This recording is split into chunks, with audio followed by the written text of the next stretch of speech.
really exciting day here. Great turnout. What's it been like? Yeah, this is super exciting for us. Not often we do an open training session like this where the turnout is so prominent. I think to be able to get back to Newcastle and see such a big group of a lot of school kids, so it must be day off Friday here, so the support's unreal. Look how many, and especially in the rain too, which is nice. So it's cool for us to get that little experience up here day one. I was going to say the rain is probably what you're going to be experiencing all of next week and probably on game day. The conditions a little kind of easy to manage, or what did that do out there today? It sort of drizzled in pretty late, to be fair. Like we went in for a little bit of gym stuff and came back out and we were like, oh, it wasn't too much of a surprise like you mentioned, but Canberra's been a little bit like this in the last sort of month, so not too dissimilar for most of the boys. Been a bit of rain about for. This would be a balmy day by Canberra standards, surely. Yeah, a few of the boys walk around shorts and a singlet in the hotel this morning, the Brums boys. So, and Laurie's not often got a hoodie on ever, so a reflection on where Canberra's at the moment. Big task, of course, ahead with Fiji. Last time Wallabies and Fiji played, of course, it wasn't the ideal result for Australia. Is it sort of a bit of a, we want to avenge what happened at the World Cup? It hasn't been mentioned being an avenging game. But yeah, our first hit out of the year is going to be super exciting. We know the talent that the Fijians have got. Obviously, we see them in Super Rugby with the Drua, and now you sort of drip feed in that European talent that they've got. What a challenge for us, and awesome to get back up to Newcastle. I said 2020 was our last game here, so awesome way to kick off our test season. And you'll get obviously a first look this weekend of how the Lions are shaping up against some of the boys in the Western Force. Are you kind of be like watching it to enjoy it, or are you going to be watching it with like a notepad, kind of taking strict notes on what they're doing? Yeah, there'll be a little bit of notepad stuff. Obviously, we watched them against Argentina last week from a bit further of a distance, of sort of early stages of the morning. But to be able to watch, obviously, a lot of our peers go back. Jono obviously just went back yesterday, and a couple of the guys who were named in the squad get a little lick and a bit of a hit out against them before they come and join on Sunday. So it'll be a cool sort of a mixing environment of all the different super guys again for after 7 days or so be able to support our mates against who we're going to be coming up against in about a month. So it's cool. Tom, Rugby World Cup, Super Rugby Final Series, you featured in both, but tell us, where's that compared to the hype which is building for this Lions tour?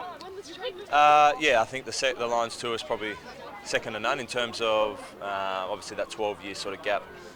You get a lick and then it goes away for 12 years and then it comes back around again. So someone like Slip, obviously you can lean on for a little bit of advice around the hype that's sort of coming across with them, and obviously we saw a little bit of that dribble into Perth in the last couple of days. So,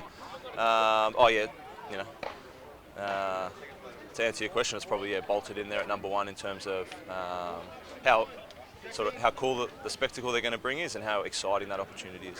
The only team that knocked them off last time was the Brumbies. Have you maybe had a chat to a couple of the old heads down in Canberra about what they did so well 12 years ago?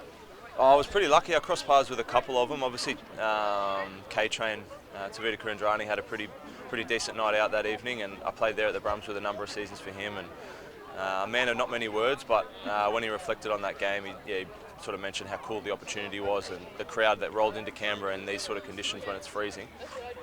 Second to none. And Joe has named a relatively large squad. As he said, this opportunity, it only comes about every 12 years. Competition for spots, he's starting to feel that as the hit-outs start to happen on the training park.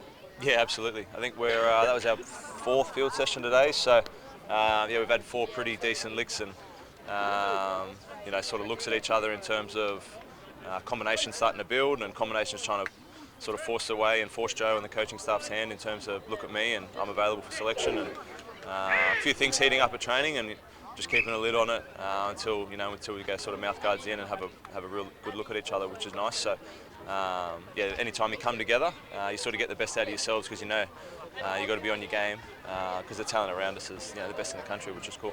Tom, Newcastle's quite similar to Canberra size-wise and proximity to Sydney, just on the other side, but of course no Super Rugby here. So how special is it to come to an area which doesn't get this type of exposure and see the children on the sideline and even playing footy behind the fence there? Yeah, that's.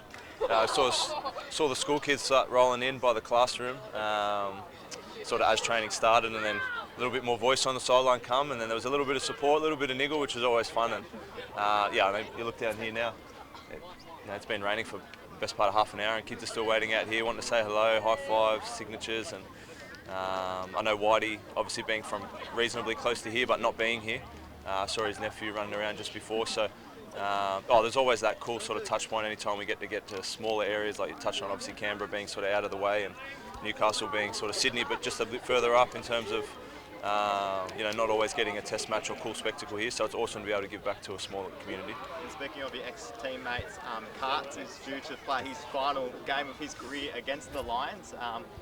He was a leader in Canberra for a long time. How excited are you to see him finish up and hopefully on a high? I'm not excited to see him finish up. I'd love to see him go again. So if he's watching, it's never say never, mate. But an awesome guy, one of the best guys I've seen in the locker room in terms of talking to the most capped all the way down to someone that's just come in for their first day. A true testament to keep going. I don't know how he keeps going, but I saw him and Das are the locking pair this weekend. So there's a little, we had a running joke for a few years that they're the Bash brothers. They're very similar, the two of them. So it's cool to see him round out his career if that's what he's going to do against such a big team in the Lions, which is awesome.